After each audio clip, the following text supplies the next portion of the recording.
Protect your privacy online with the #1 rated VPN on the market, ExpressVPN, and get 3 months free when using my referral link.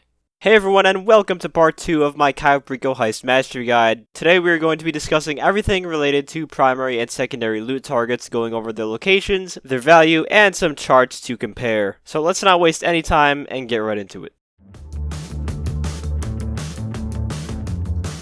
First, let's go over the primary targets that are available during the Cayo Perico heist. First, we have the Madrazo files, which is going to be what you get for your first heist run. It's valued at 1.1 million, and because it's a one-time thing, it does not have a hard mode difficulty payout. The Panther statue is by far the most lucrative, however, it's not actually available to the public yet, and it's most likely only going to be available during special event weeks like Diamonds during the casino heist, because 2 million is a lot to earn for a solo player.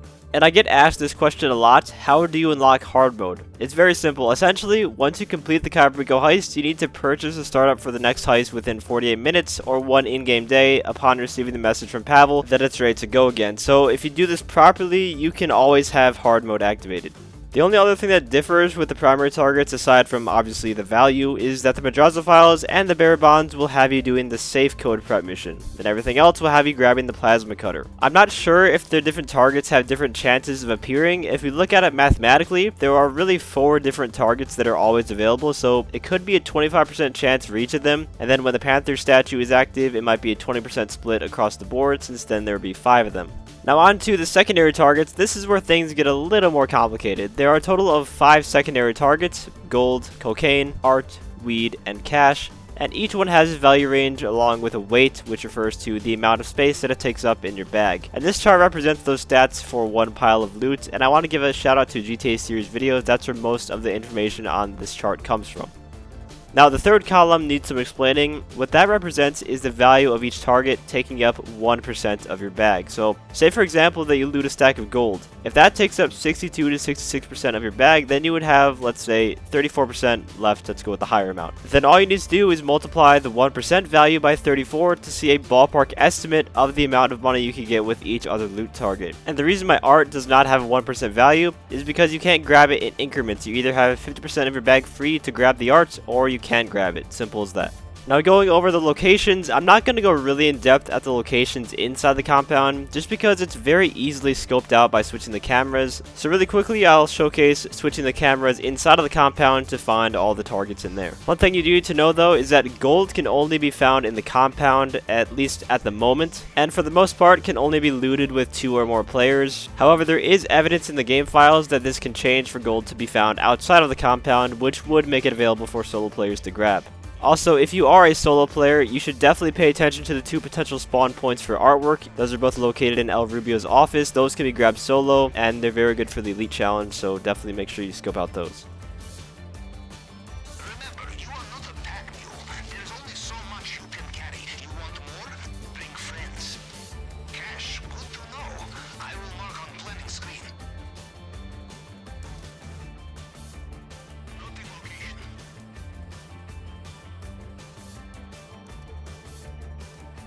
Okay, position locked.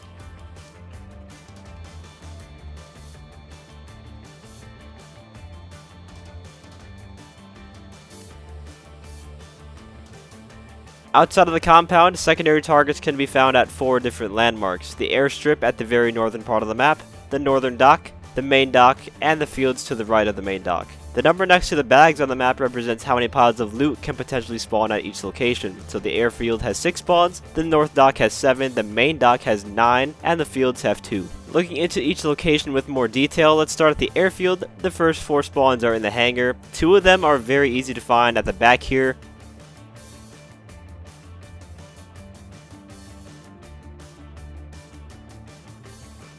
The other 2 you're going to have to either climb the ladder on the side to get to, or what I like to do is just climb on the box that's right there, and the spawns are on these 2 tables.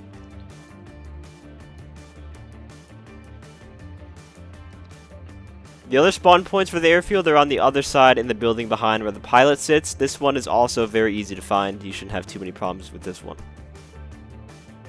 Moving on to the north dock, the first 2 are located in the building right next to where you enter the place during the scope out mission.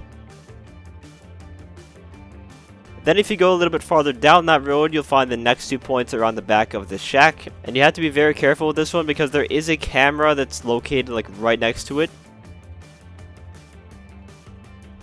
And the last 3 are all in the exact same spot behind a gate that can only open if you have another player with you. At the moment there is a trick where you can shoot the lever and then pull it and it will stay open so you can grab everything solo, but I highly doubt that's intended, so don't worry about this location unless you plan on bringing friends.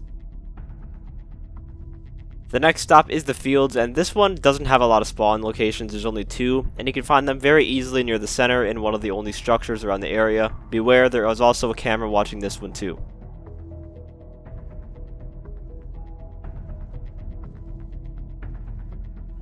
And last but definitely not least is the main dock, which houses 9 loot locations. Starting out on the right hand side, loot can spawn in this building right next to the turn to the fields landmark.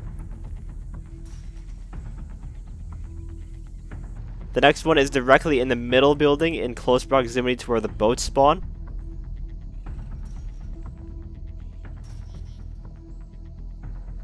Then farther south we have another building that looks very similar to the first one we scoped out at the main docks. 2 can spawn here.